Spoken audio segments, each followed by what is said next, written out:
class that the state put on, and that's great because you got exposed to the contract and what the sentences say.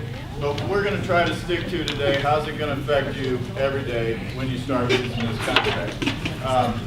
So I'm going to go over what the glaring differences are. Everything else you can just assume is the same as the GSBOR contract that you're used to. We knew this was coming for a while, so what we did in Springfield beginning of last year was got on a task force in order to try to make this contract more like what you're used to. So what happens is, as of January 1, this contract is available for everyone who used to use the MR contract. And for us, our GSBOR contract is going to go away March the 1st. Now, what we're trying to do is get everybody transitioned by February the 1st. So these forms are all available on Learning in admin. Not every single MR form is there, but there are a lot of addendums. As we go through this contract, you'll see there's a lot of specific situations that you'll have a form for. No more grabbing a change addendum and writing our own legalese on it. This should resolve some of those issues. So anytime that you can't find the form you want on Learning, you can go to Transaction Desk, which many of you have used before, or you can go to MissouriRealtor.org. And there is a link on your splash page when you log into the MLS on SOMO. You can just click a link there and it'll take you right to the Missouri forms. So they're all available, but what we wanted to make sure of was that those of you who use the Murney form set, they're up and running. Please notify Jimbo of any abnormalities, because you know when we first start this, there's a lot of things that we've got to fix as far as the field. But for the most part, I'd say 80% of this contract is what you're used to said in a different way. Every attorney writes a form differently, but what we're going to go over is what's going to burn you if you miss it. You know, what are the issues that I got to watch for? So we'll start right on page 1, and when you look at line 2, you're going to see there is no seller name. I mean, that's surprised a ton of people. The seller name is not required on an offer. Now, it will be identified when you go to the last page. If you go to page 8 of this contract, on the right-hand side, there's sellers' printed names and an entity line, if they're an entity of any sort. But remember, other MLSs, not SOMO, but there are other MLSs in the state that don't require a seller's name on the MLS. So that is why this form is done that way, because there are some agents in the state that aren't going to have a seller name when they write an offer. We're always going to have a seller name. So all we're going to do is watch to make sure that when we get an accepted contract back that it really has the correct sellers, just like we always have. But you don't have to type in a seller name on this contract at all. Notice again, there's no lines for a legal description. If you look at line 7, you can attach one if you want. It's not required to have a valid contract. So if you have a valid address on line 5, then you do not technically have to include a legal. Now, I think it's a good idea, liability-wise, personally, if you know the legal. If you want to attach the MLS like you've done in the past, any attachment you use, all you got to do is check the box on line 7. Going up to line 5 again, you'll see a municipality. Don't worry about that. If it's blank, it's not applicable. We don't have municipalities like St. Louis does in other areas. So you can leave that blank. I thought, well, Fremont Hills would be about the only one, but technically it really isn't. It's its own city now. So you won't have to worry about that. Section 2, the biggest issue that you're going to have is the difference in the way they handle what stays and what's excluded in the sale, so personal property items. We're used to checking a box and it says the seller's disclosure, section 13 says what stays and goes. Or we'll add the MLS printout. This contract specifically says the seller's disclosure in MLS or other promotional material do not say what stays and goes. And then it goes on to say, all items listed, if they're on the property, automatically stay. So it's a laundry list of what you're used to always staying at a property. But there is one big catch for our area that you've got to watch for. And that is if there is a leased propane tank, if you look on this, it automatically includes the propane tank as an item that stays. So as a listing agent, I don't want to buy a propane tank. So if I get an offer, that propane tank better be on line 19 as excluded in the sale. So that's something that I can already see in our area. We're going to get an offer, and it's going to, even though the MLS says the propane tank is leased, the other agent isn't going to write it in here. Your seller's going to sign it, and then we're going to have a buyer that says, I expect the propane tank to stay. Now, if you remember back in the day where we first had the septic changes, I'm going to have Jimbo have a yellow box that pops up. I know it annoys some of you, but it will help for you to remember, hey, if the propane tank is leased, make sure you put it on this line. The rest of it is pretty straightforward. I had an agent call me and say, well, I'm not leaving the curtains, but it's curtain and drapery hardware only. So that's what you're used to doing. Really, it's going to work the same other than you have to include items that are staying that aren't on this list or items that are being excluded. Now, I had agents ask, what about how we've always done it with the MLS attached? It's not the best practice, but there's nothing wrong with it either. So if you're an agent that wants to, as always, put in on line 17 per MLS number, whatever, you can do it. It's not the best idea. It's best to have the contract specifically say what stays and goes. But if you do, you just have to attach the MLS like you're used to and have it initialed by all the parties. So you're going to hear a lot of agents say, oh, you can't attach the MLS, because the attorneys for MR are going to tell you that because they think it's a bad practice. But there is nothing that prohibits you from doing it. I'm not encouraging you to, but I'm saying if there's something on that MLS that's important, and they've written in there that a hot tub or something like that stays, it's easiest just to say hot tub, John Deere tractor, whatever it is, stays. But if you want to attach the MLS, that's enough. There's not an issue with that, so it can be done. The other thing to remind you of is Murney, we've always had our own separate personal property agreement, which is always a great thing to use to keep it out of the contract, keep it from becoming an underwriter issue. That personal property agreement is a separate agreement of items that stay with the sale, but it's contingent on the sale closing.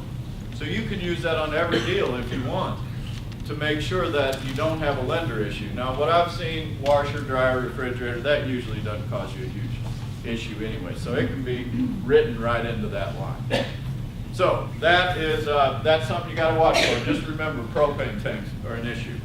On section 3, our old section 3, you had to add up the numbers. They'd all have to add up to the purchase price.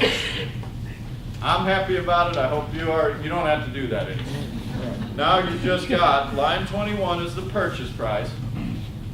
Line 22 are concessions, and line 23 is earnest money. Nothing adds up to anything. The seller needs to know what's the sale price, how much am I paying in concessions, and what's the earnest money. That's all that's got to be on there. Concessions, though, are a huge issue that you got to be careful about. There were a problem with our GSBOR contract. They could be a problem with this contract because of all the different ways that title insurance can be done. So what we need to do is go through concessions, which are listed on page 1, but they are on the actual verbiage for seller concessions are on line 291 on page 5. So let's look at that together. Notwithstanding the foregoing, and only upon closing, seller shall pay seller concessions up to but not to exceed the amount set forth on page 1 towards buyer closing costs, prepays, inspections, lender fees, charges and expenses, title commitment, owner policy, lender title policy, and other fees paid by buyer, which is a key. Remember, this says paid by buyer, or any other expenses associated with the closing as approved by buyer's lender. So that's just like what you're used to, right? That's the same language that was in the GSBOR contract. But it has to be clarified and says, but not to include the cost of any home warranty, title fees paid by seller or brokerage transaction fees. So with the old contract, we used to have the problem where somebody'd say, I want $3,000 in closing costs, but I also want a home warranty, and they wrote it separate. And then you'd be, well, it's total of $3,000, so that warranty better fit in there. No longer is that the case. So we have a separate section that I'll get to that talks about a warranty. So when you're dealing with seller concessions, you don't have to worry about the cost of a warranty. However, where I see it being a problem, and I've already seen 2 contracts that luckily I talked to the agent before she got it accepted. But what happens is, on page 1, a seller writes, or a buyer writes, they want $3,000 in closing costs. Which normally we can figure, we don't need to get a calculator out. We know that what that means. Seller pays for search, buyer pays for the policy, but the policy will be included in the concessions. However, if you go to page 2, section 6, you have to be careful that the cost of the title insurance is a buyer cost. So you always want box C marked. It doesn't always have to be marked, but box C is what you're used to. Box C is seller pays for search, buyer pays for policy. Now, if what I've seen, if an agent says $3,000 in closing costs and then checks box A, now you got to get your calculator out. Or if they check box B, because the seller is paying more of the title work. So I've seen 2 contracts that come across because the agent didn't know how to fill them out, and they wrote $3,000 in closing costs, but they also checked A, because they said, I already said the seller was paying all the title insurance. But remember, that's not the way it works. So if they wrote $3,000 plus they mark A, now what's it going to cost my seller? Probably closer to $4,000, because they got to pay the search, they got to pay the policy, they got to pay the lender policy. So the one I had this morning, I just told the agent, all you got to do is counter and say title insurance will be handled per C. Then the $3,000 means what you think it means. But if it's A or B, you got to calculate what that is going to be. Or you got to counter it to C. So, I think it was just a mistake on the buyer's agent's part of how they wrote it. But I can also see some agents thinking, I'm going to slip this by on this agent, and I'm going to say $3,000 plus I'm going to mark A, and that's going to get my seller more money, or my buyer more money out of the seller. So everybody understand that. When you're dealing with seller concessions, if box C is marked, it's what you're used to. It'll work just like you think it's going to work when the lender gives you how much closing costs the buyer needs. But if A or B are marked, that makes more of the title insurance the seller's fee. So what does that section say? If it's a seller's fee, it can't be included in title insurance and seller concession. So that's where I see it. I mean, really, to keep it simple, if you always have box C marked, it's going to be what you're used to in the marketplace. But if I got a great offer on the table and they've marked $2,000 in closing costs and they've marked A, maybe my seller will still accept it the way it is, but I'm just going to have to explain to my seller that it's $2,000 plus this amount. Whatever that amount's going to be, you're going to have to figure out based on the sale price, whatever the title insurance is. So that makes it a little more difficult for us in the market to determine that unless it's box C. But I think most of us in this area are already used to saying if we see an MR contract, we want it to be marked box C because that's what we're used to. So as long as you keep it that way, you don't have an issue. Everybody got that? Okay. That's what I got. Marcus. Moving on to earnest money. Earnest money is handled the same way you're used to on line 23. However, there's a checkbox to say, my buyer's giving it to me right now. If I've got it at the time of the offer, I mark the box on line 24. If it's going to be provided later, then I mark the box on line 25. I mean, how many of us have had a buyer that comes in and says, I forgot my checkbook, I'll mail it to you as soon as I get back to St. Louis.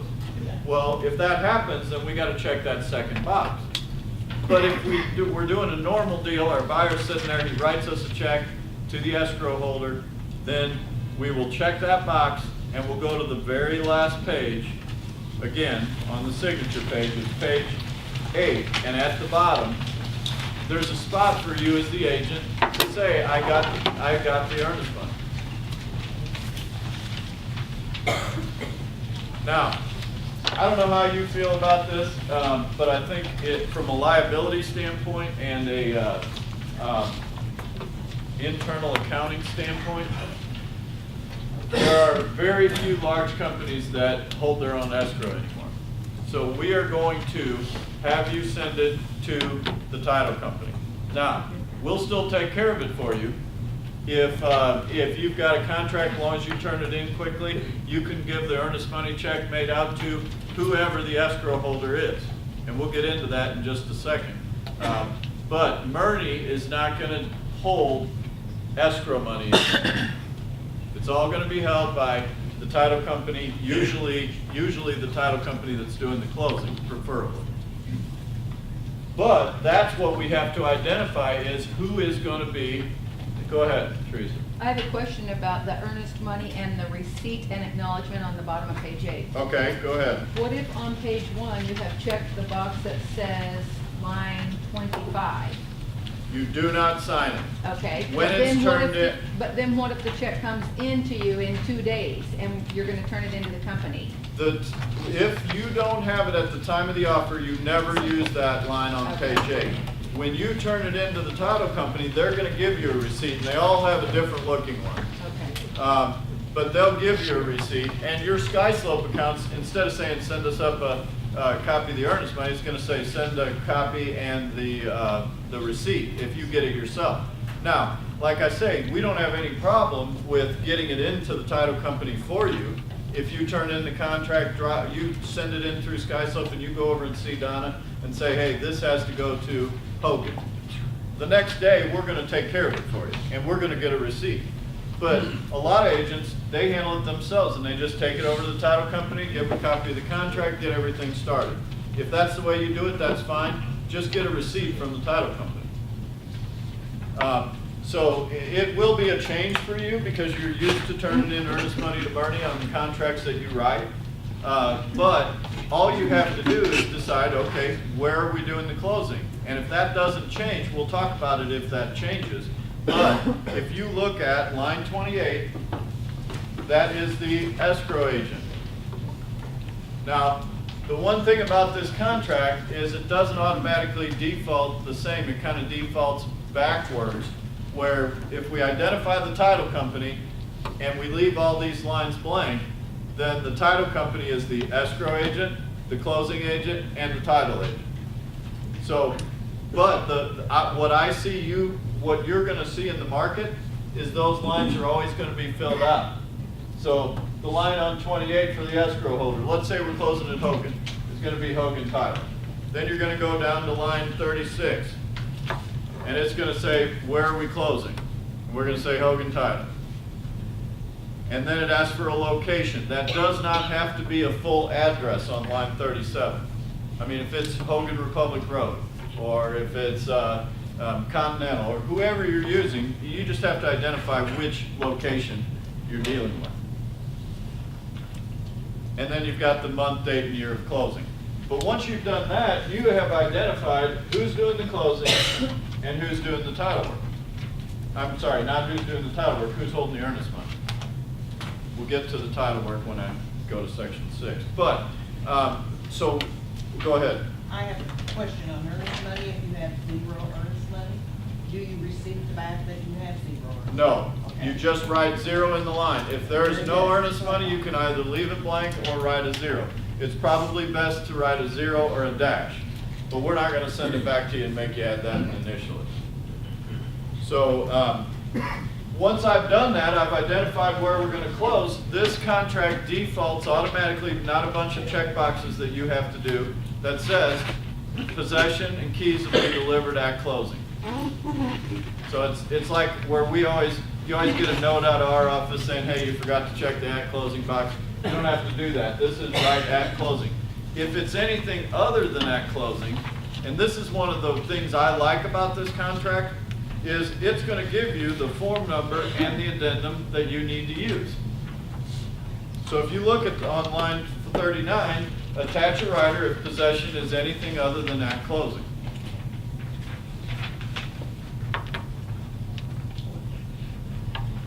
So the rest of it, as far as closing, being vacant, personal property removed, that's all the same as what you're used to. The language is in here. If you go on to the next page, and this is one of those sections that you're going to have to pay attention to, but you can easily make it what you're used to. So a lot of people look at this contract and they say, oh my God, look at all these deadlines, look at all the, now I've got to worry about all this stuff. But if I look at this, I see a bunch of deadlines. I see 25 days for financing. I then see, or appraisal. I see 25 days for financing. Well, here's what I'll tell you to do. You're used to a financing contingency that runs to closing. You're used to an appraisal contingency that runs to closing. Now, it doesn't have to be that way, and in some areas it isn't that way. It's a shorter period of time. But in reality, how many of you guys get a commitment on or before about the day of closing? Very rarely. I mean, sometimes even when the CD goes out, we don't have a full commitment. So, in my opinion, if I'm a buyer's agent, and again, this can be done differently and it can be countered and those numbers can change. But if I got a 30-day closing and I want to make this subject to appraisal, I'm going to check the box on line 51 and I'm going to write 30 days in that line 55. Because now all I've done is I've said this is the same as what I'm used to. I've made the appraisal done by the day of closing.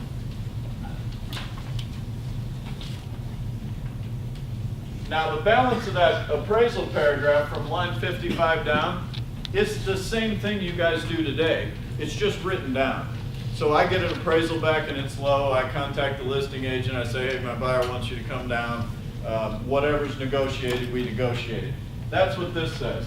If I get an appraisal in and the appraisal doesn't appraise at sale price or greater, then we got 5 days that we got to come to an agreement. And notice there's a specific form where I just send it over and notify them. So we're used to doing maybe a change addendum. This will have its own form. But the good thing is you don't have to search all over for what form I need because the contract tells you use MSC 200 or 2020. So first off, we've said our appraisal will be done by the closing date. Then we go to B, C, and D, and B is a cash sale. However, I don't know, I've had a lot of agents question, on our old contract, if it was cash, you need to show up with cash. This contract allows, although it's not a condition, the buyer may finance a portion of the purchase price if they want to, which makes perfect sense. They gotta show up at closing, but if they wanna get a loan, they can. But it's not conditioned. C is our government financing. So it'll have a separate addendum. And it's exactly what you're used to with government financing. The only exception is, you know how we have a section in there that says we try to contemplate a potential repair and we kind of pad the deal with 500 in there or 1,000 or whatever we put in there. That's not a part of this government finance addendum. It's just straightforward. If the appraiser comes back with repairs, then you'll ask the seller to make the repairs, but there isn't any pre-agreement of something we don't know. So that's on a separate rider. But one good thing about this is if it's a conventional loan, it's all included right here. You do not have to have a financing addendum. So on a conventional contract without any special riders, you're going to just have your 8 pages. That's all you're going to have. But the next date period or deadline on this conventional loan financing contingency, look at line 68. It's got 25 days. After 25 days, it's automatically removed and it's no longer contingent on financing. That's what worries me. That's what makes me say, run it to the day of closing. Now that brings up the question, what if I got to extend the contract because of financing? Well, instead, now with an amendment, this form set has a change addendum, what they call an amendment, what we've called a change addendum. I would extend the closing date and loan contingency deadline. So that's the big, that's what everybody gets scared about is, hey, if I go past this time, then my buyer's stuck. They don't have a financing contingency. Well, fix that. Just run it to the day of closing. That's what this whole marketplace is used to. But let's say I've got a seller that says, I'm not going to give you a 90-day closing date and let you wait 90 days to tell me you got a loan commitment. So the contract works for them too, because they could counter it and say, okay, we'll give you a 90-day closing date, but you got to have your appraisal done in 30 days and your loan commitment in 30 days. Whatever you decide. So it's a flexible contract that works with that situation if you needed to. Whereas our old contract, you didn't have a choice. It ran to the day of closing no matter what, unless you wrote special language of your own. But I can see mostly, and if I was out there every day writing it like you guys are, I'm gonna run it to the day of closing, because I don't feel confident that a lender's gonna give me a commitment until the money's there and they're signing. So, if you run it to the day of closing, you're good. So you're putting in the number of days to closing? Yeah, if it's a 45-day closing, I'm gonna write 45 for both the appraisal and for the financing. And then you look at line 75. This, you're not used to this. You are used to the amount, but the balance of it you're not, and it has to be filled out. So we can't leave those blank. We either have to put the loan amount, percentage, or amount. So you do like a We, 96.5 for an FHA? yeah, you can do 96.5, you can do an 80% conventional, whatever it is, that's what you're putting in on line 75. And then on line 76, you've got an interest rate. There's been a lot of question about that, like what am I doing on interest rate? Well, to me, if prevailing rates is 4.5, I'm probably gonna just write 5 in there. If it's 3%, I'll probably put 3.5. But if my buyer specifically told me, hey, I can't get this loan if I don't get a rate of X or better, then I'm gonna write it in there. So that's from the buyer's agent standpoint. But from the listing agent standpoint, if I get one in today and it says 3%, they're not gonna get 3%. So I need to watch that on the list side, that's a reasonable number. And I'll bet you people are not used to this, so a lot of them are gonna be blank. Unfortunately, you're gonna have to go back and fill that out. Now, it doesn't mean you can't go ahead and accept the contract and clean it up later, because I see it all the time. And probably you wouldn't want to counter it if it was just because they left one of those lines blank. So to me, just make sure that at the end of the day, the terms are identified. Interest rate, amortization term, rate type, if it's fixed, adjustable, or other. And then line 78, any other terms. You know, if they're getting a HELOC on another property or something like that, you could write that. Private financing, you could write into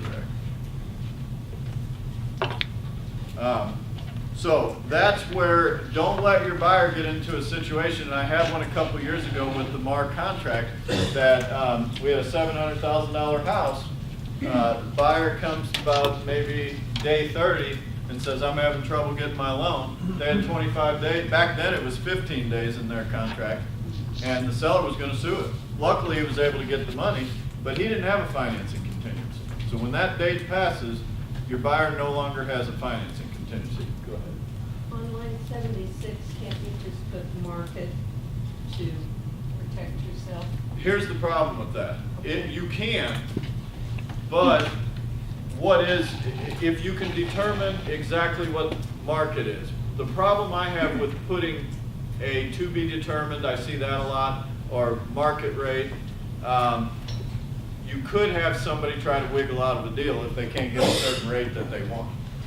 If there's a number in there, then as long as they get below that, they have to close. But if there's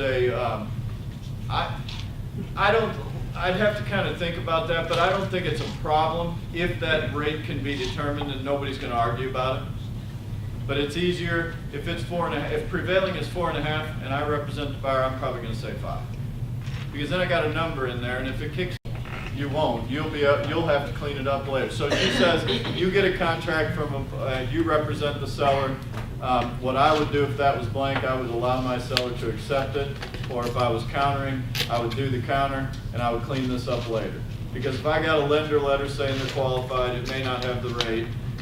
Just use that as to me, it's not so crucial that I would let a deal not get done because of it. You're not gonna know what rate that buyer needs in there. You could counter at, say, rates are 4.25, you could say that. Or if the letter had it in there, you could add it. But for the most part, I think it's only gonna take a few months, and buyer's agents are gonna start realizing they gotta have that in there. So if that's not filled out and everything's signed, are we not under contract? You're still under contract. So what I'm saying is, it's not gonna kill your deal if it's blank, but it needs to be filled out at some point. You're gonna get a note from our office, and we're gonna say, hey, you gotta fill this out and have everybody initial. Go ahead. Is that something we can ask the lenders to specify in the letter? Yes, So that and we- other so we're getting cities that do it information? that way, yes. There are other areas that they always put the rate in there so that the agent can write it out in their letter. Now, we're gonna have training for affiliates, so those lenders are gonna be in this kind of a class, and I think that'll get hammered out. I think what will happen is this market will adapt to having that in there. We'll also adapt to the deadlines.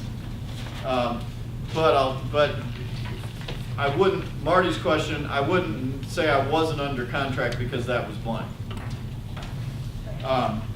Okay, so that's the financing. And again, there is no separate financing addendum if it's conventional. You don't have to worry about that. Title insurance, we just went over. A, B, C, and D, we use C. But there is a word in there that you're not used to, and it says delivered. Our contract said we'll order the title work within 10 days. This contract says we'll deliver the title work within 10 days. So getting our contracts in and getting them over to the title company are gonna be more crucial than they used to be. However, I get the question, what happens if we don't? And what happens if they don't get it in the 10 days? The deal doesn't die automatically. It just, they get 20 days from the time they get it to review it. Now, our contract, you're used to it going all the way to closing, so this isn't a problem for us. It actually tightens things up a little bit. But we're gonna order the title work. We're gonna get it to the buyer and the buyer's agent, or the title. What we're gonna do for internally, is when you turn in a contract, if you're on the buy side, we're gonna want your buyer's email address too, because when we send that order to Hogan or whoever we send it to, we're gonna tell them, send it to the agent, but also send it to the buyer, so that you're out of that loop and you're not responsible for getting it on. But if you're the only one that gets it, and you're the buyer's agent, you better get it to your buyer, because when you get it, it's just like your buyer got it, because you're their agent. So then, they have 20 days to review it.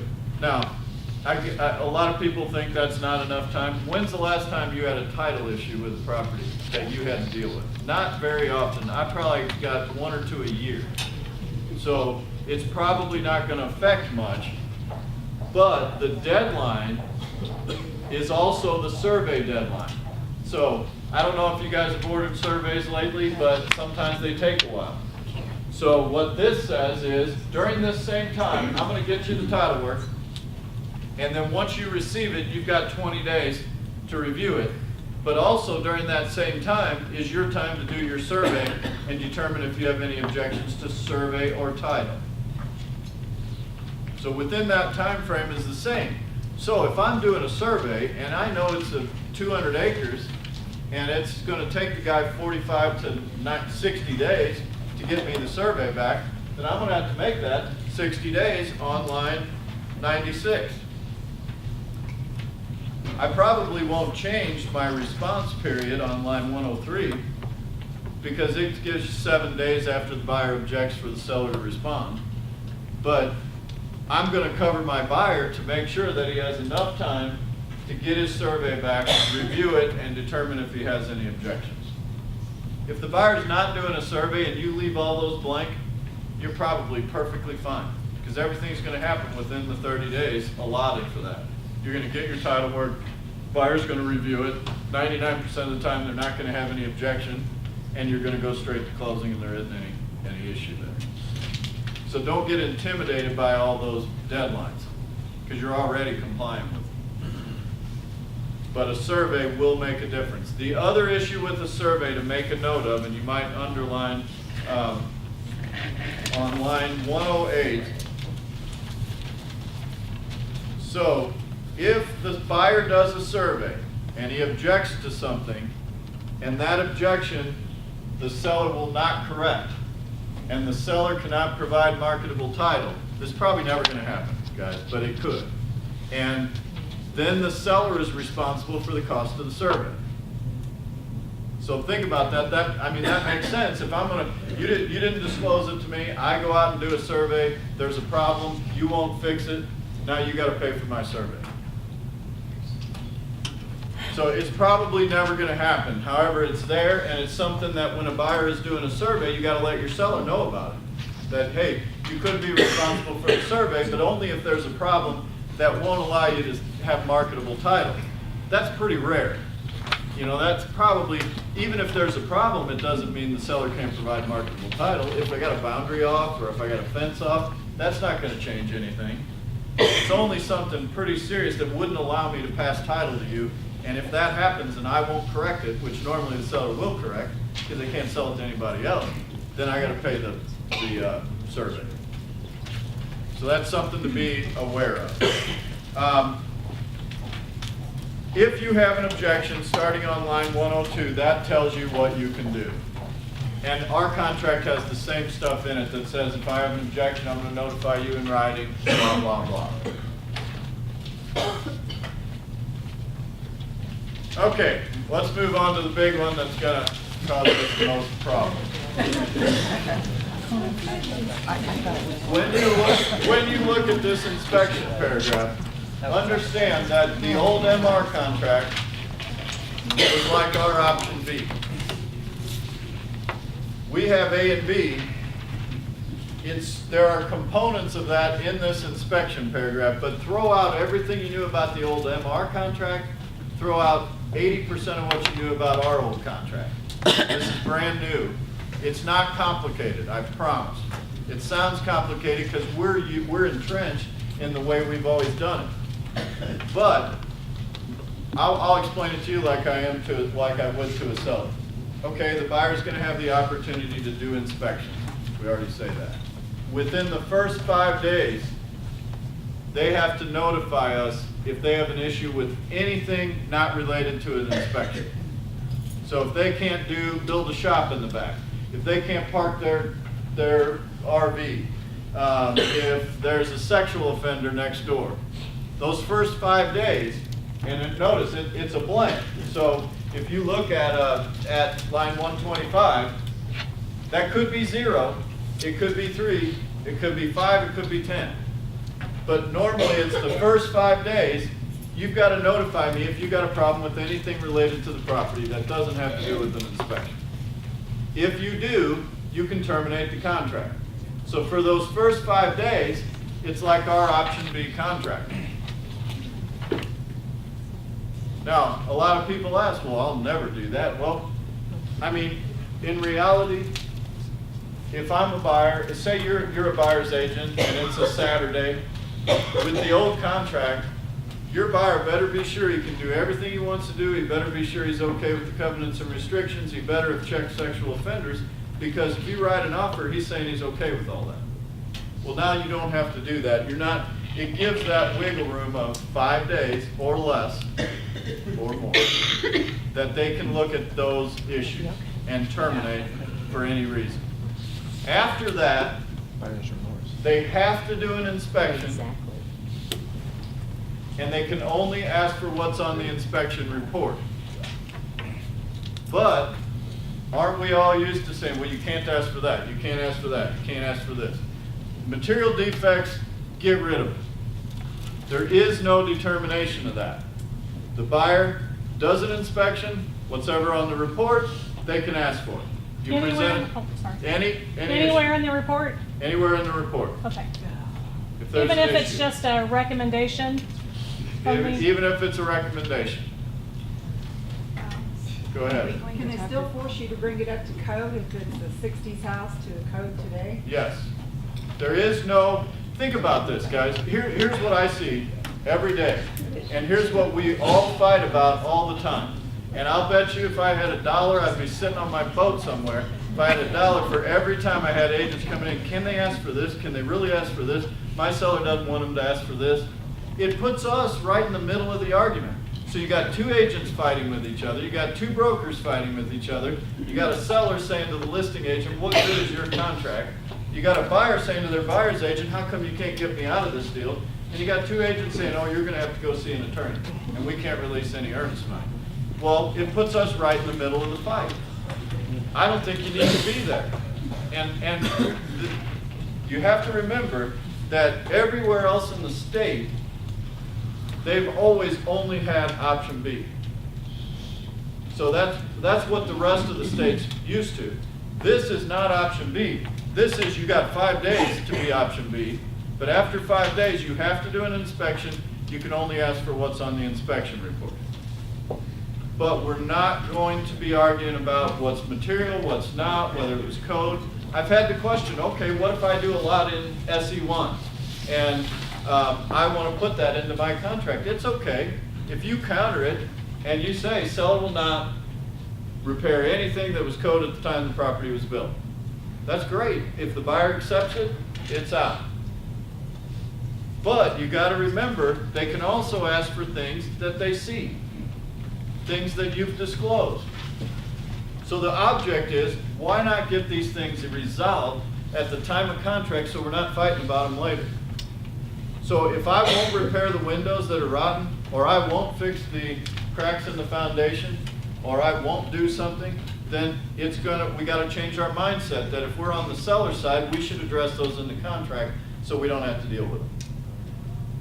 But if in a normal deal, we go to the seller and we say the buyer's gonna do an inspection, there's a ton of different inspectors that do inspections, we never know what's gonna show up. If it's on a report, the buyer can ask for it. Doesn't mean you have to fix it. We present it to the seller says, yes, I'll do this, no, I won't do this, whatever that might be. But it's a lot simpler than what we had, which I promise you, even though the contract said what it said, I'd see 10 a day buyer's agents asking for things that the contract didn't say. They were doing it anyway. Now, I think we're gonna have good buyer's agents that are saying, guys, this is not something that you would normally ask a seller for. And you're gonna have listing agents tell their seller, I wouldn't fix that. So the market will adapt to this, but it's gonna be different in the beginning because somebody's gonna come to you and say, I want GFIs in the living room of this house. And you're gonna say, well, that wasn't coded at the time the property was built. Or they're gonna say, I need you to replace the hollow core door in the garage. And you're gonna say, I won't do it. But they can ask. You don't have to do it. So keep in mind, this is a big shift for us in our marketplace. However, it's a really big shift for the people that used to use MR contracts because they could get out for any reason, anytime during the entire 10 days. Go ahead. So can the buyer get out of the deal if the seller says, no, I won't correct all these change out all these 2-prong outlets, stick around to 3-prong outlets? Yes. The buyer can just. They get could out of terminate. They can ask. The mechanics of that work the same. So I'm going to answer the questions, then we can go through it the rest of the way. It'll probably answer most of those. Go ahead, Bobby. Who can do the inspections now? Good question. Who can do the inspections? Okay, right now we have an independent qualified inspector in our old contract. Now it's just qualified inspector. And it could be the buyer himself. What constitutes qualified? Yeah. That's a good question. What constitutes that? We have it in our current contracts, no different than this contract.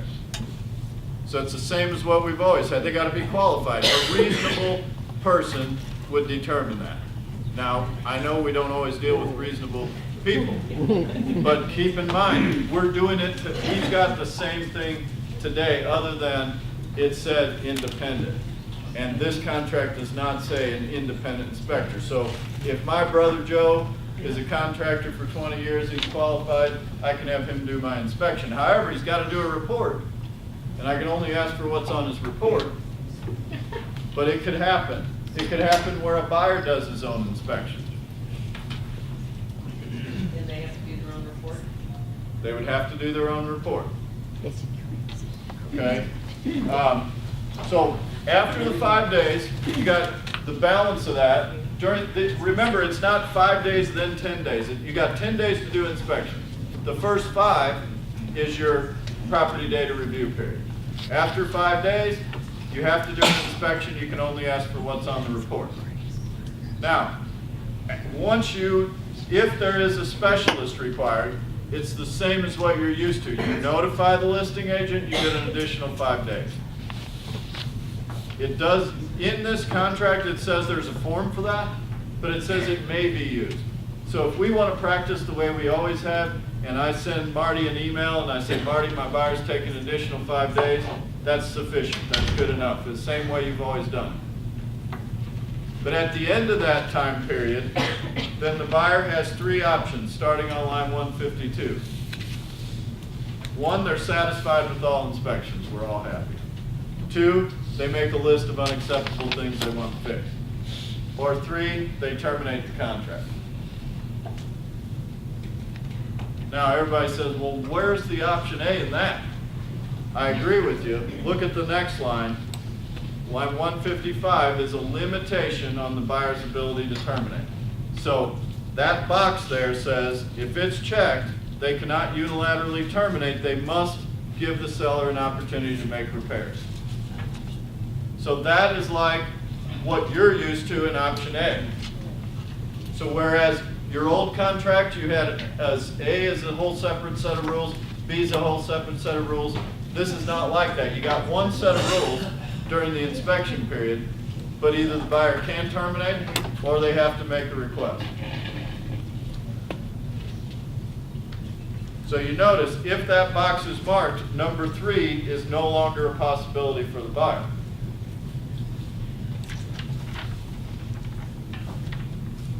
Another big difference, after they make a request, then there's 10 days to do everything. There isn't a 10, 10, and 5 or 10, 10, and 3.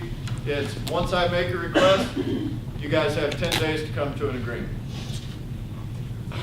So it can go back and forth, it can do whatever, it's just a 10-day deadline.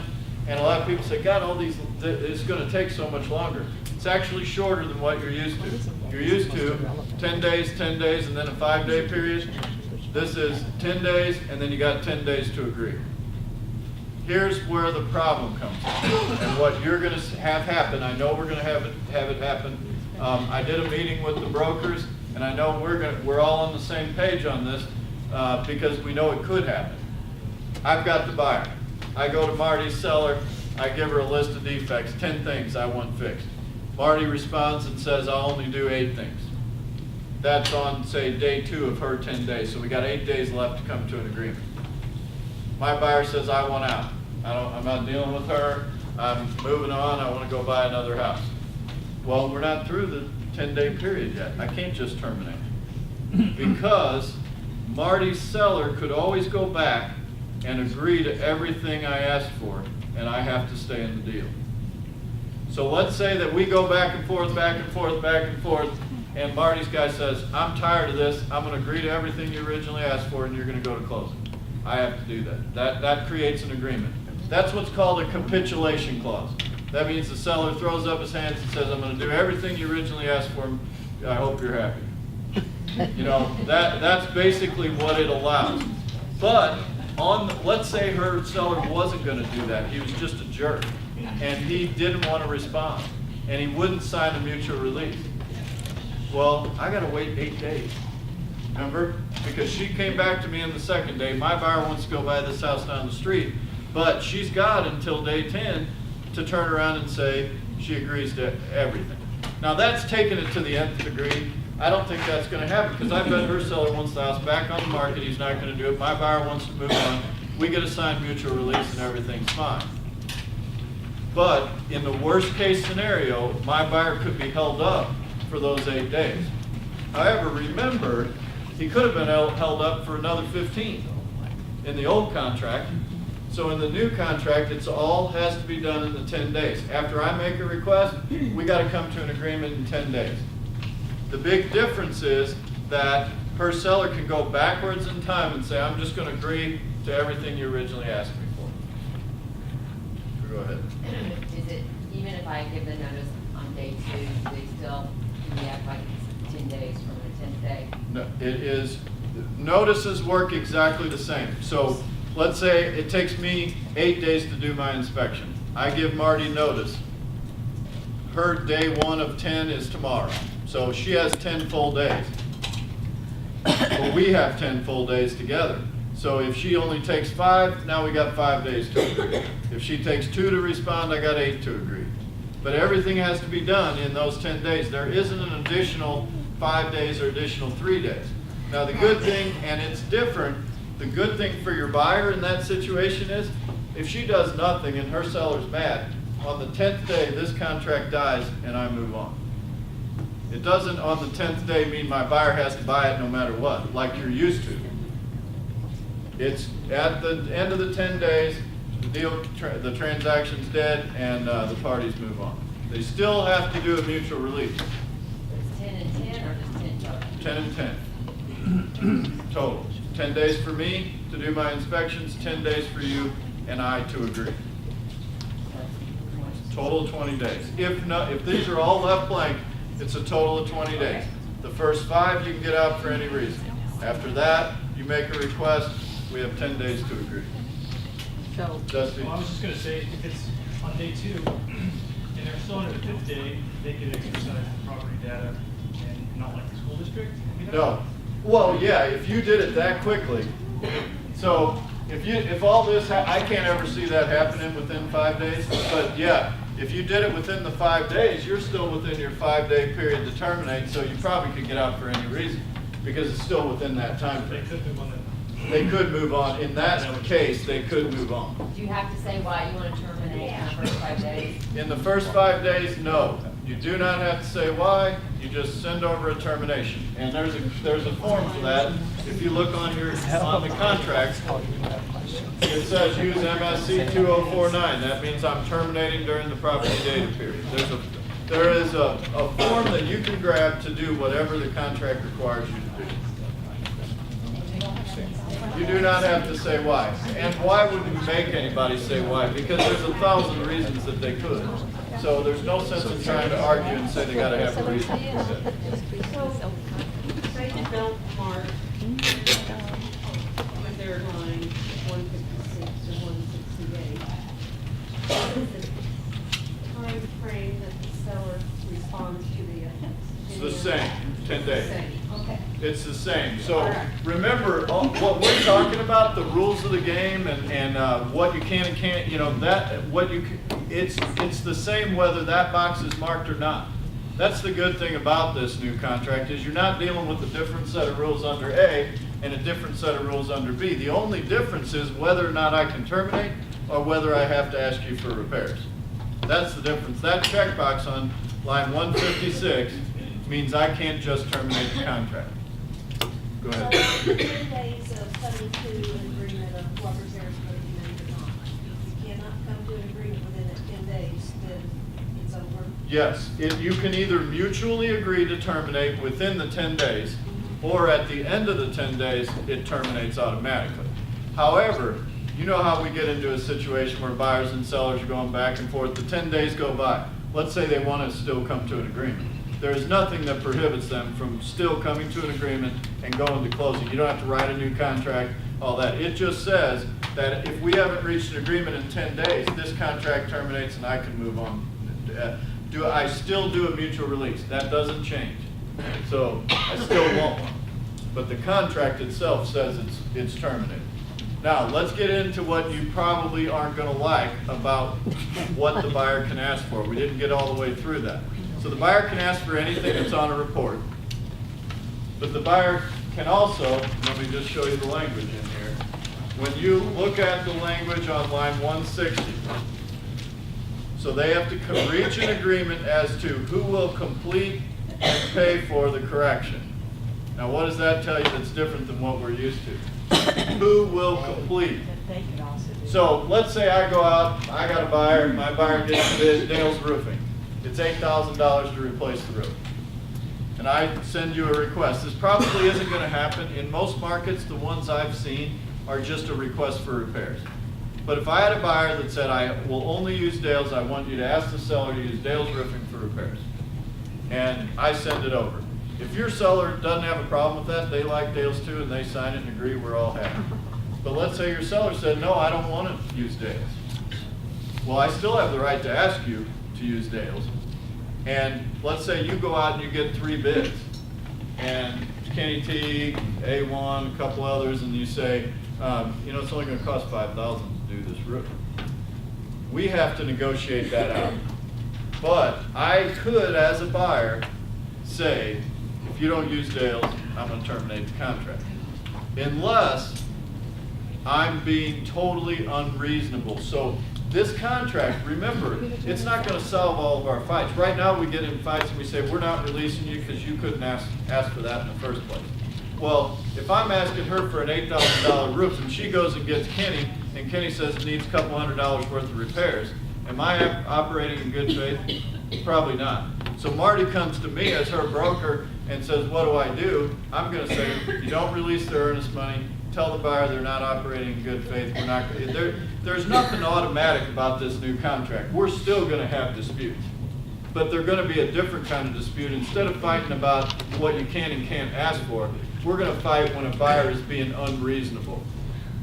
So if I'm out there saying the roof needs to be replaced and it's costing $8,000, and you got 3 people saying no, it doesn't, then you're probably reasonable. I'm probably not. But that's the nth degree. What we're talking about now are taking it to the extremes. Most of the time, you got a buyer operating in good faith, a seller operating in good faith. The deal's going to be fine. Go ahead. Your roofing on multiple occasions. When you have a roof that's 20 years old, and in the inspection, it says the normal life of this is 25 to 30 years. Because that's in the regs recommendation, do they now have the Yes. authorization to ask for a new roof? Yes. But think about it. We all say, oh shit, they can ask for all that. But what did I say in the very beginning? I said, deal with it in the offer. If I know that my roof is 25 years old and I'm the listing agent, I'm talking to the seller, I'm saying, well, you could have to replace the roof. And the seller says, absolutely not. Then I'm going to counter it and I'm going to say, the seller will not repair the roof. Buyer understands it's 25 years old.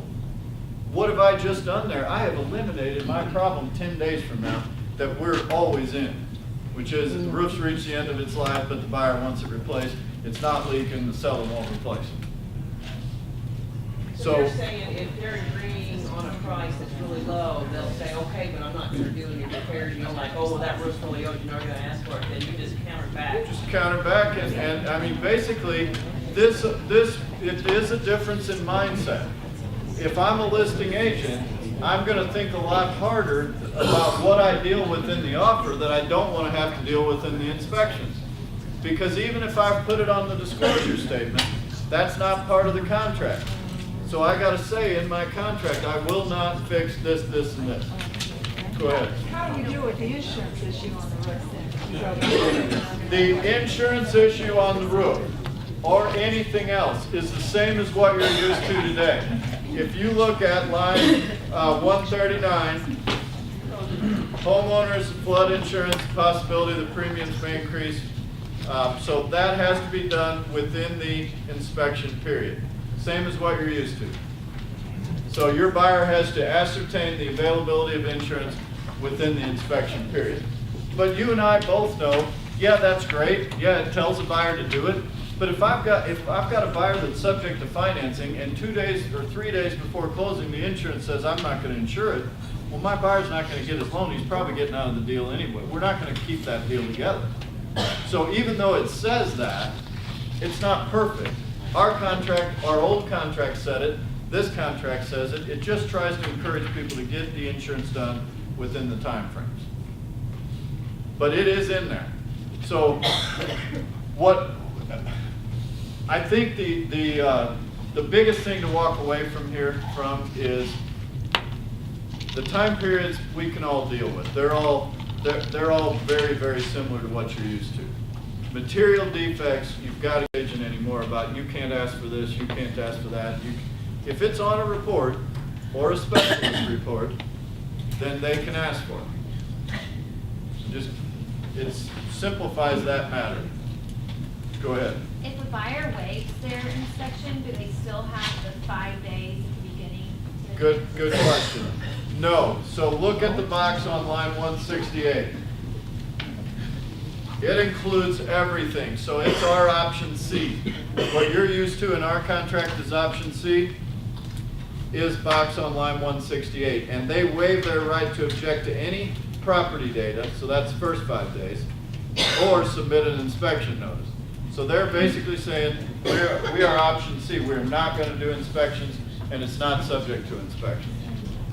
Bill? So, Ned, are you saying line 156, line 125 as well? So like if I want to No. show that No, think about this. Okay, so under any inspection, they always have that first 5 days. So that's in line 125, the first 5 days. It doesn't, by checking the box, making it option A, doesn't get rid of that clause. For some reason,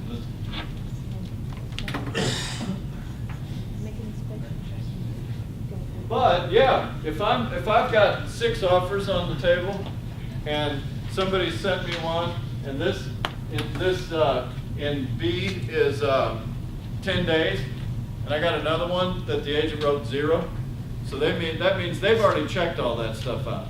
Well, that's a much better offer. Or can I counter it on a good offer and say, we want the line 125 to be 0 days? Perfectly fine to do.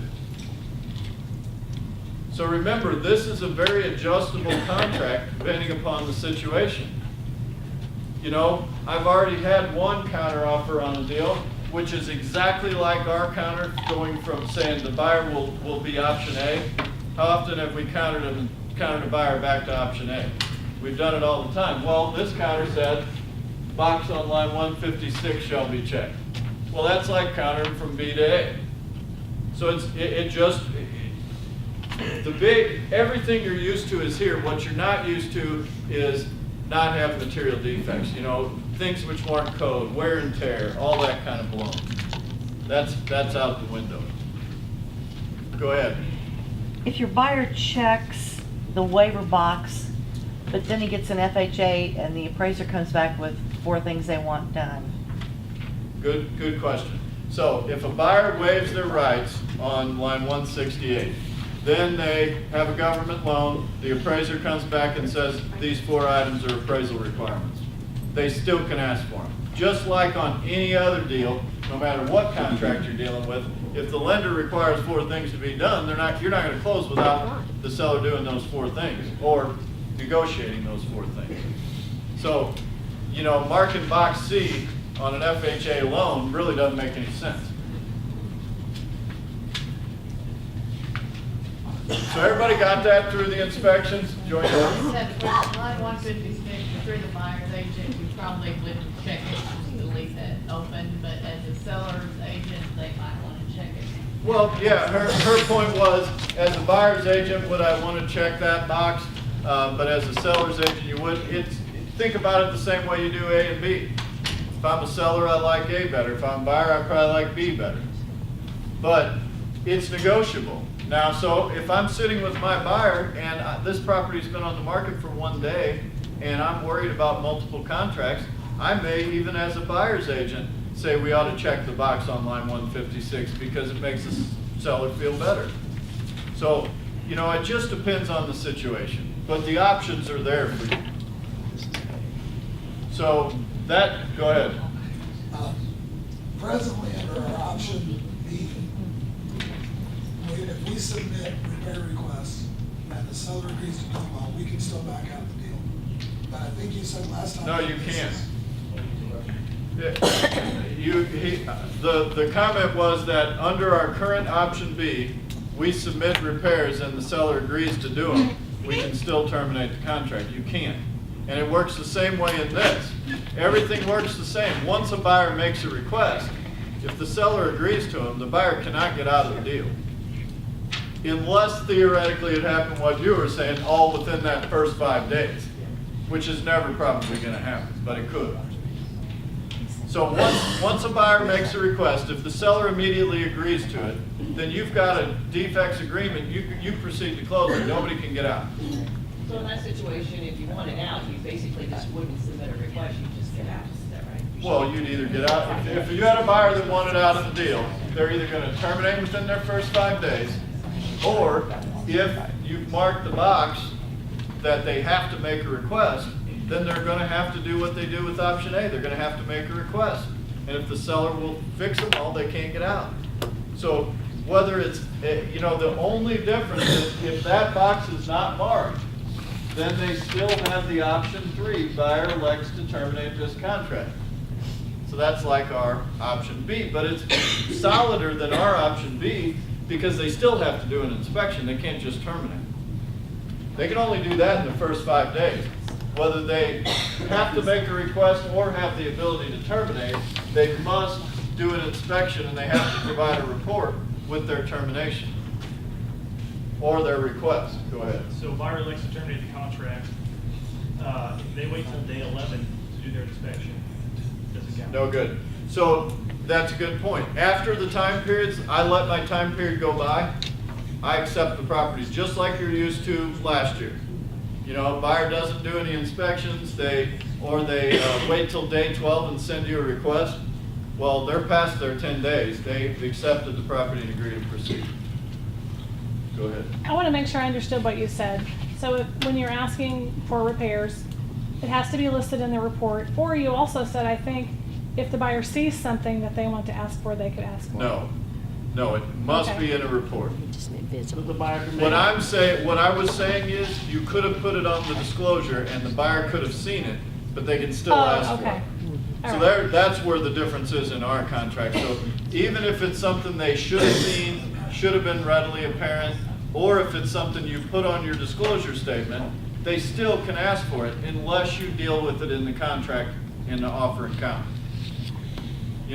That's where I see, if you've got a seller that says, hey, I've disclosed everything about this and I'm not gonna fix it, then you're gonna have to counter that offer and say, seller will not fix this per disclosure statement. Because the disclosure statement and the MLS are not a part of this contract. Now, it does have a sentence in there, I'll get you in a second. It does have a sentence in there that says, buyer should take into consideration things which were visible. So if you look at line 117, conditions of the property that are disclosed or clearly visible should be considered by buyer. But it doesn't say they're not able to ask for it. Because think about it, if I disclose I've got 3 cracks in my foundation and they get somebody out there to look at it and it requires 8 piers, well, the seller can't say, well, I won't fix it because I already disclosed it. So we got to deal with those kind of things in the contract if we have a seller that doesn't want to fix them. But I think our lives as listing agents, once we deal with those in the contract, are going to be so much easier when we get to the inspection. And if you tell your seller up front, this is the way it's going to work, and the buyer can ask for whatever on the report, then you don't have a seller looking at you saying, well, what in the world, why is this buyer asking for this? So to me, it's setting those expectations up front with the client based upon whatever's marked on this contract. But that's a big difference, and so there are some large differences in this inspection that you've got to take into consideration. But as far as timing, it's what you're used to for the most part. Go ahead. Go ahead. So basically the seller in the contract has to be proactive to the inspection. Sure, if there are things that they do know. not want to fix, that they know about and they won't fix. Jeff, are the disclosure part of the contract or not part? Not part of the contract. But we still do disclosure. Yes. So what is changing forms-wise? That's something I should have said from the very beginning. The GSBOR contract is being replaced by this contract and all addendums. And the seller's disclosure statement is being replaced. Now, your employment agreements with sellers, your employment agreements with buyers, your authorization to show, your permission to show stays the same. Nothing changes there. It's just this contract, the addendums, and the seller's disclosure statement. So everybody got that? Go ahead. Yeah, as an agent, like if you, I mean, you mentioned the roof thing, like if you notice the roof's like 25 years old, but if you notice anything else, like as an agent, would you suggest going ahead and moving forward on the seller and being proactive yourself so that way you can kind of avoid? Yeah, if I've got a seller and I know that roof is 25 years old, we usually know it when we list a house. I mean, we can tell by looking at them.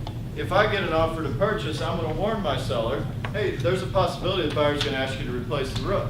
If I got a seller that says, I will absolutely not do that, what good is it for me to let it go under contract? I'll counter it and say, seller will not replace the roof. And if the buyer accepts that, we've solved that problem. Not to get too deep in the weeds on that, but maybe just to hear your thoughts on, let's say you've got a seller that does that and says, okay, I'm not replacing the roof because it's 5 years old. From both seller perspective and buyer perspective, if the inspector gets up there and suddenly says, whoa, this is not a problem of age of the roof, we've got other major defects here, whether it's structure, all that, are we now really getting into the details of, oh, you said you were going to replace it for that reason, but it's not? No, I would say you'd be in a dispute probably, that it's not going to solve that, but contractually, the seller would not have to replace the roof. We need to say what we mean. If we counter and say seller will not replace the roof, and the buyer accepts that, then I don't think the buyer can ask you, no matter what the reason is, to replace the roof. But I don't think that's going to happen very often. You know, you're dealing with more things like, if I know and I've put on my disclosure that I have fixed this, and this, and I want the buyer to be aware of that and to know that I'm not going to fix them, then I'm going to put that in there. If I have an old house built in 1920 and I know my seller's not going to bring it up to code, I'm probably going to counter it and say, seller will not be required to bring anything up to code, current code.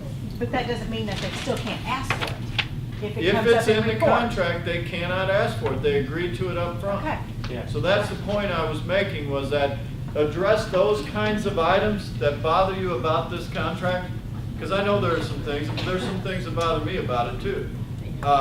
But address those in the offer and it solves your problem. I just want to make sure we're talking through about that. Let's use your example. Roof's 20 years old. I'm the buyer. I send it over there. They can counterback it. We will not replace the roof, no matter what. So at that particular point, I know that. But how do I advise my buyer's agent? Maybe we should take it on because they get up on the roof. It's 20 years old, and it needs to be replaced because it's damaged. I've messed my buyer up. Right, so here's, the question was, what if a seller does counter me, I'm a buyer's agent, and says I won't replace the roof, and we all know it's 25 years old. Am I gonna make that a line 156 contract? I can't let my buyer accept that. Because what happens then is you can still have the right to terminate for whatever reason, with that box isn't marked. After I've done my inspections, if there's something on that inspection I don't like, I can terminate the contract. So kind of like when you're dealing with a deal where somebody says the house is as is, and you say, well, fine, I'm going to do option B. Well, same thing, if a seller counters me and says, I'm not going to replace the roof no matter what, and my buyer says, well, I want to be sure that I'm not stuck with some big problem, then all I got to do is make sure that line 156 isn't marked, because I don't even have to make a request. See what I'm saying? I got other reasons to terminate. Yeah, I might not be able to terminate because of the roof, but I don't even have to have that argument with the seller.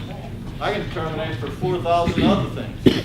So I've just protected my buyer in that situation. Well, even if I had that particular point, if I asked them everything on the inspection, and they agreed to it. You don't have to ask. my point is, you haven't marked box 156. You don't even have to ask, you just terminate. Got it? No. Okay. First 5 days, you can terminate for any reason. After that, you can terminate for any reason. It's going to be a struggle. I think you're going to find this to be easier for you to do in your day-to-day. Now, I could be wrong. If I am, remember, we haven't thrown away GSBOR. What we've done is agree to use this contract right now. It isn't that we can't go back and say, hey, this experiment didn't work. Now, I don't think we're going to do that. And I will tell you too that the people who used MR forms accepted more of what you guys are used to than ever before. It's as big of a change for them as it is for us when it comes to this inspection paragraph. So, Jeff, not that I really have a question, and, you know, I'm all for this, sort of.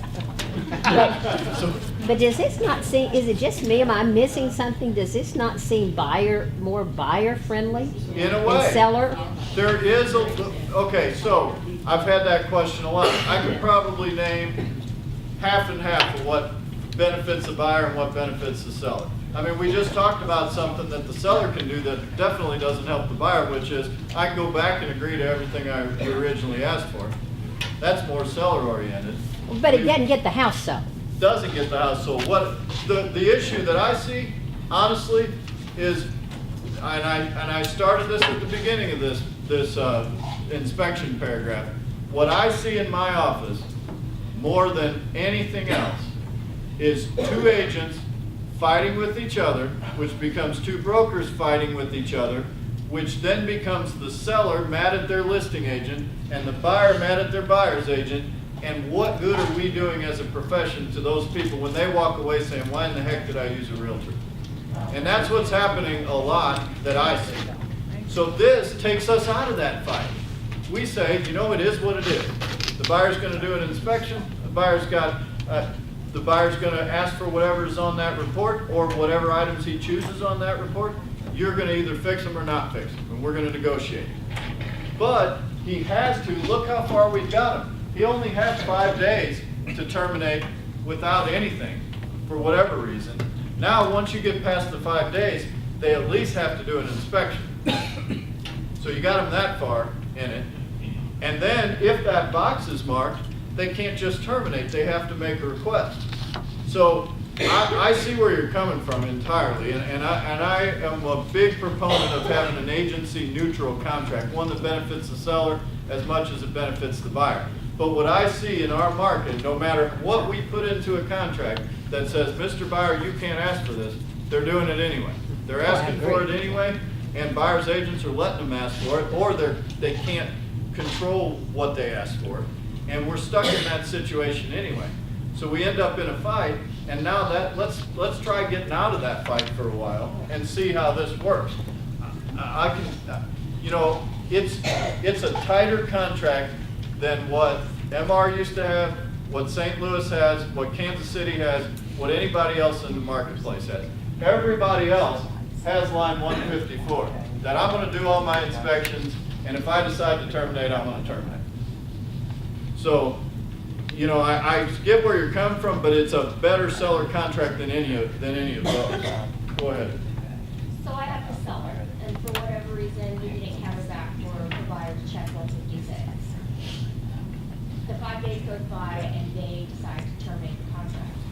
Do I, as the seller's agent, require that they show proof that they actually did an inspection and they're not just getting out to and it exists? After the 5 days, yes. So they I would have say, to send me your report. Now, it could be a rinky-dink report, remember. It could be a rinky-dink little piece of paper that says, I did it, if they're a qualified person who did it. But yes. Right. It's going to work the same way you're used to. You do a termination and a mutual release. So there is a form for terminating and a form for a mutual release. Just the same thing that you're used to in today's market. No, go ahead. Well, yeah, I mean, let's not carry this too far, because we can talk about all these situations. Yeah, you're gonna have somebody, maybe, but what is, that bucks the system. But what is that? We talked about that a second ago. Are they operating in good faith? No. So if your seller decides, you know what, I'm not releasing you from the contract, I'm not doing this, I'm holding up your earnest money, then that could be done. If we're gonna say, there's nothing in this contract that automatically says, Mr. Seller, you're out of luck, you gotta release him. So, we could still have that, it's just a different issue. But let me, so we don't get too caught in things, there's a couple more items that I wanna make sure we go through before, the next one. After inspections, there is on E, line 170, municipal and governmental inspections. It has nothing to do with our area. The only thing that could fit into there could be a septic transfer in Stone County or a backflow test in Christian, I guess. But really, you're already dealing with those within the general inspection period. So if you, on item E, you don't really need to worry about it. It does not affect you in our market.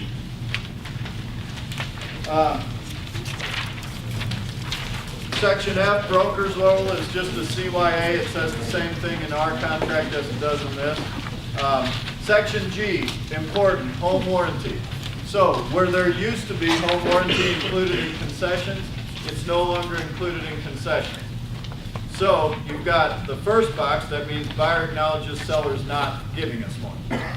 The second box, buyer wants the seller to provide one. The third box, seller already has one and is giving it to buyer at closing, transferring it to buyer at closing. So that's pretty straightforward.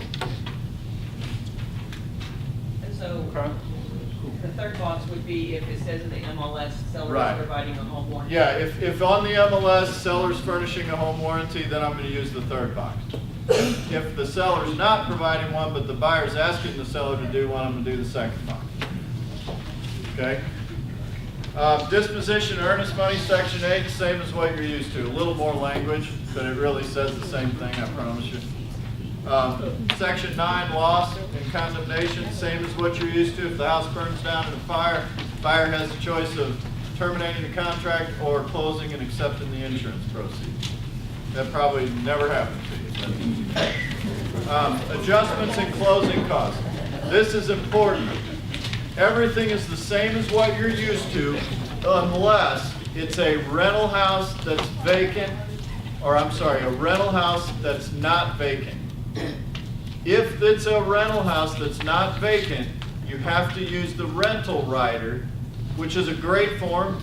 It talks about it, and that, if you look on page 1 of the contract, go to page 1, line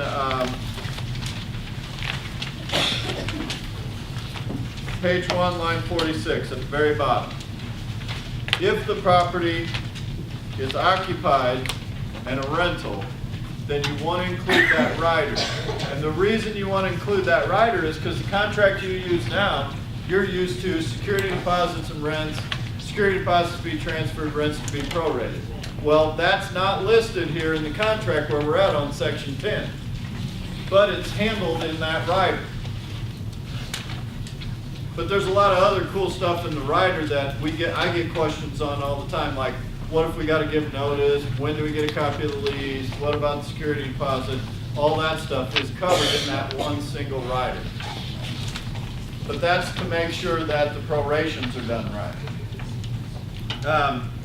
Seller concessions on line 291, we already went over. Line 296 for 1031, you can automatically do one. You don't have to write language in here anymore, so it's included. Kind of cool thing to have. Section 12 is the same as our contract, that only what's in writing, all addendums apply. Section 13, default remedies. There is a difference here. Get out of your head, you're going to get sued for 10%. Because, you know, we're so used to saying it's 10% of the purchase price plus attorney fees. That no longer exists. It's whatever the seller wants to sue for, or whatever the buyer wants to sue for. However, attorney fees are still in there. So, what would I say to a party? Probably, when you get to that, I'd say, if you were to default on a contract, the seller has whatever rights are available to them by law, you have whatever rights are available to you by law. But if one of you sues the other, you can also collect for attorney fees. And that's section 13 and 14. It's just we no longer have a 10% liquidated damages clause. So that is different. Seller's disclosure is same as what you're used to in your old contract. Lead-based paint, that's just a reference to it. 17, your walkthrough is the same as what you're used to. So I have a right to do a walkthrough to determine the property's in the same condition, to make sure that the sellers complied with whatever else they were supposed to, and to verify they made repairs.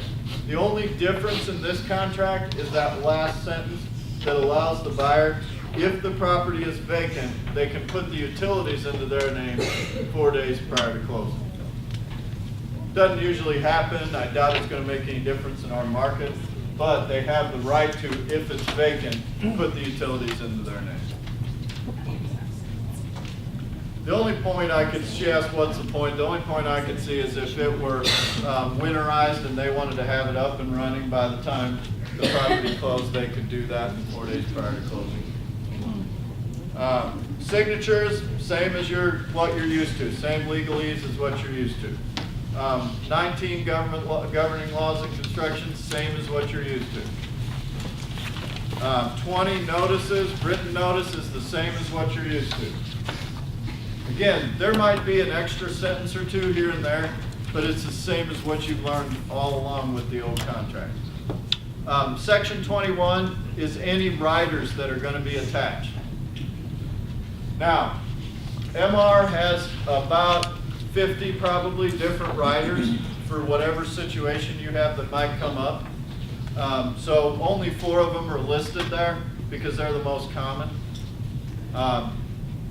GSBOR is going to give you 3 riders because we did not like that they didn't have them. So we're going to have a GSBOR no notice provision.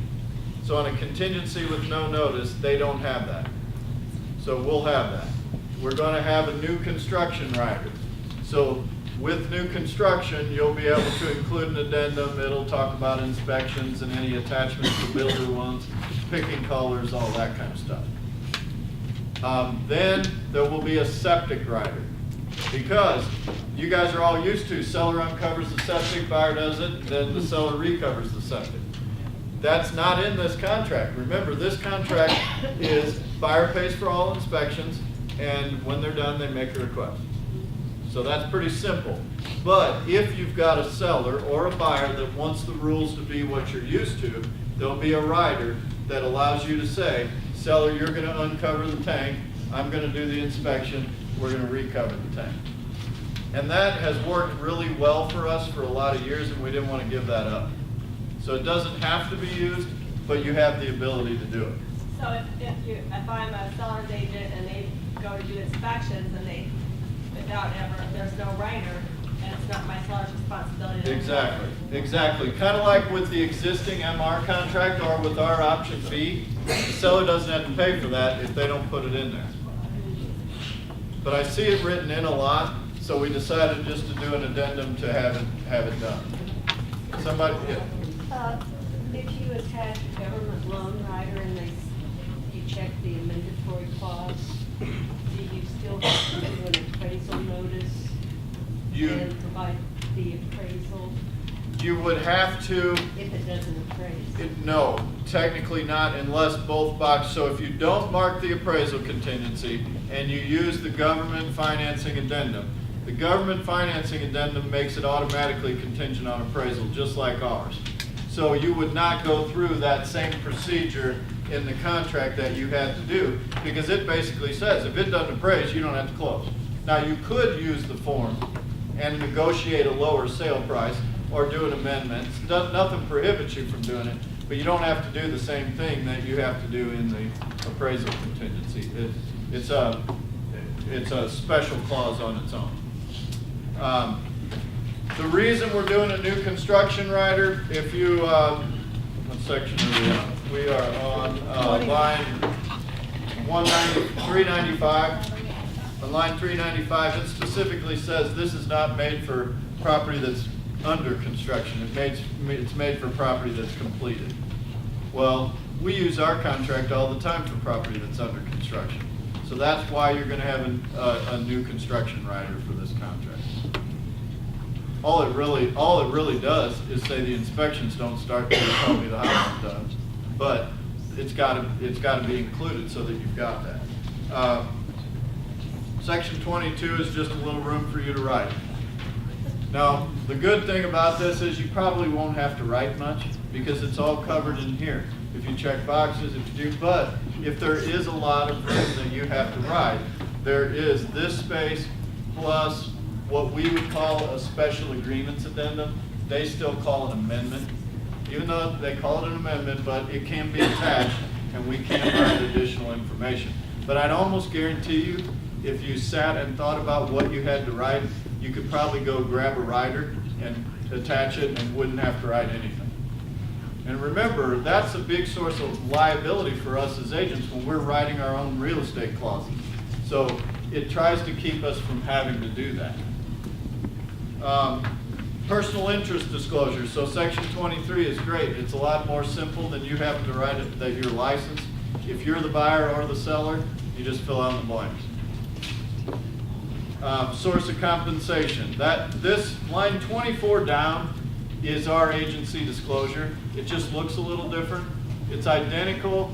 All the boxes are right, but there are some moves. So you're used to the seller being on the left, the buyer being on the right. This contract has the buyer on the left, seller on the right.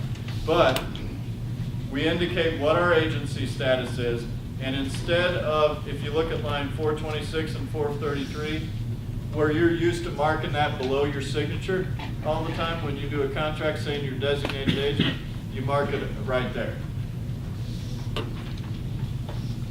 So there really is no difference in the agency disclosure. Now, there is one, if you guys use a permission to show a lot, and you're used to checking the box that says no listing broker, technically now on the right-hand side, you would be a seller's agent, or I'm sorry, a buyer's agent and a buyer's agent. So let's say I had a permission to show, I was writing an offer on a for sale by owner, so there was no listing broker.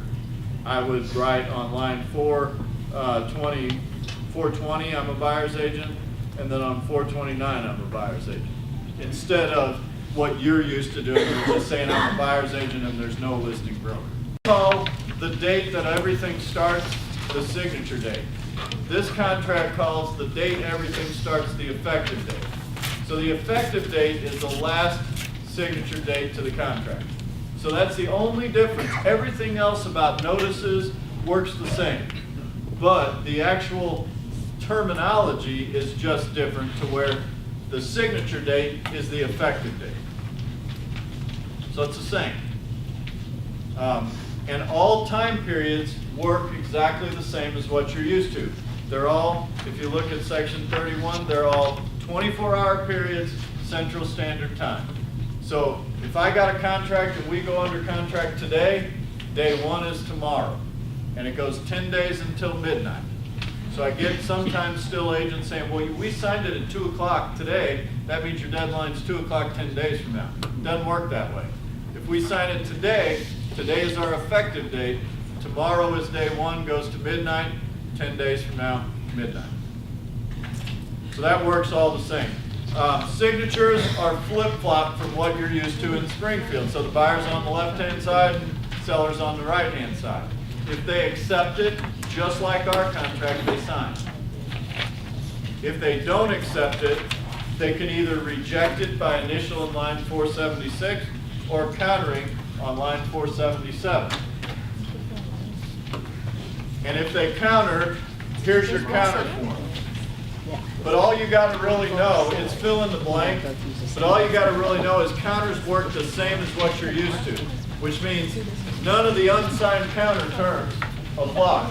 Everything that's in the original contract and the final counter make up the contract. It is a little different than you're used to because at the top, I'm going to mark it counteroffer number 1. Some of you grabbed the page before, which was not my handouts. It was handouts from another class, so you may not have the counteroffer in there. If any of you don't have the counter in here, it's in these. I'll get it to you. Hey, can you get one for me too? Yes. See, I wanted to make sure. Thank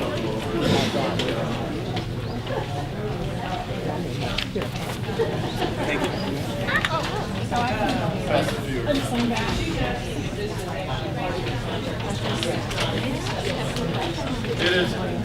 It's a separate addendum. Just like you're used to, your counteroffer is a separate addendum. And that separate addendum, at the top, we're going to write counteroffer number 1. And then we are going to fill in the top like we always do, seller names, buyer names. And then this counteroffer has a lot of separate lines than what you're used to. You're used to just writing whatever you want on a counter. This has a spot for price, a spot for earnest money, a spot for closing date. And then if I'm changing, this is kind of silly, we never change the government loan rider, but if I was doing that, I'd use D. If I was changing a specific rider that they had sent with the offer, I'd use E. But most of the time, you guys are going to use F, changes the terms and agreement. So let's say you made me an offer and I was countering price and closing costs. So I'm going to fill out the line that says sale price shall be, and then I'm going to go to this section F, and I'm going to say seller will pay X amount of closing costs. So F is what your space you're used to on your counteroffer. See where I'm getting at? Everybody got that? Oh, well, raise your If you didn't get a counteroffer page, raise your hand. Hey, we have more. There are some of you that didn't because I apologize, but you got here too early and you were using somebody else's handouts. And that's just a copy of the contract. My handout includes a counteroffer. And the only thing, it's really simple. You won't have any trouble with it. The thing to do is to remember your number in each counter. And when you get to the second page, that's where you're writing whatever you write for a counter most of the time. Then on line 57, you've got signatures. But if my seller is the one making the counter, then below that I'm going to mark that it's the seller's signature on that line. Now, if the buyer gets it and they decide to accept it, they just sign and date, and I'm going to mark that that's the buyer's signature. But if they don't and they want to counter again, we've got a chain of events. So I go down and I have an initial on line 78, and then on line 79, I put what number counteroffer I'm coming back to them with. So if my buyer was countering, just initial there, I'd put number 2 here. I'd do a new counter, I'd mark it as number 2, and I'd send it over to you. And then it just goes back and forth. But the mechanics of the counteroffers work the same as what you're used to. It just looks like a different form. Go ahead. Would you just like take 2 pages, like take this 1, 2 like page split and just attach another one to it? Yes, you would do a whole, each counter is a new 2-page addendum. Okay, just making sure. So we got counter 1, 2, 3, 4. Let's say 4 is accepted. 1, 2, and 3 don't apply at all, just like you're used to. You still turn them in, we still need the full chain of events. They're still part of the transaction and part of the contract, but none of the terms apply. And then lastly, we've got a contract amendment. This is when you want to change something later. And once again, it has a bunch of gobbledygook. Most of the time, we're going to be using line 7 because we're so used to writing what we're changing. But if we're only changing things like price, closing date, we can notice if somebody asked about the financing one. On number 3, you could go date by which following conditions must be satisfied or changed from X to X. Then you would say in A, closing date, financing contingency. You could change everything. any of your deadlines you need to change. So this is like check and change on the bid. This is exactly like our change addendum, only it's not a set of 10 blank lines. Okay? So it's just fill in the blank, you change what you need to change, you get it over, you get it signed. If they don't agree to it, notice, there's not any initials on the bottom. So you're not going to be getting sent back all the time to get initials from clients. There aren't any on the bottom. And then,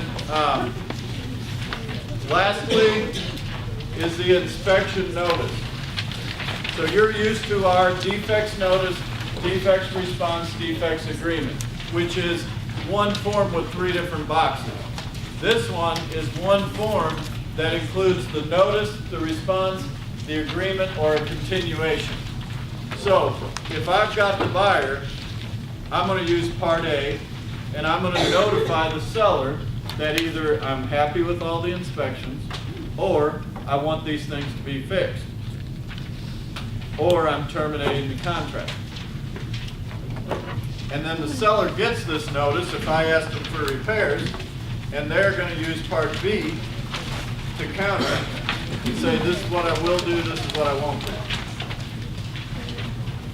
And then if my buyer accepts it, they can do so in Part C, or they can terminate, or they can continue negotiations, which is the very next form, which doesn't get used that often. It's a continuation of inspection. That's when you get past the request, the response, no agreement, now we got a continuation. Here's the way I'll tell you what happens that I see. Very rarely do you use, that I've seen, have you use the continuation. Now, it may be used more once we get into this, but normally the buyer's going to make a request, seller's going to respond, we're either going to agree or not. So, what I want to leave you with, because I know we've talked about a lot, is don't get freaked out about all the time periods. Remember the notes that I gave you. Make it work the same way you're used to it working. Run your financing and inspection and appraisals through closing. Think about your inspections. That's probably going to be the biggest change for you to get used to. But title work, surveys, those things, you've got the same time frame you're used to having, really. All right? Excited about this new one?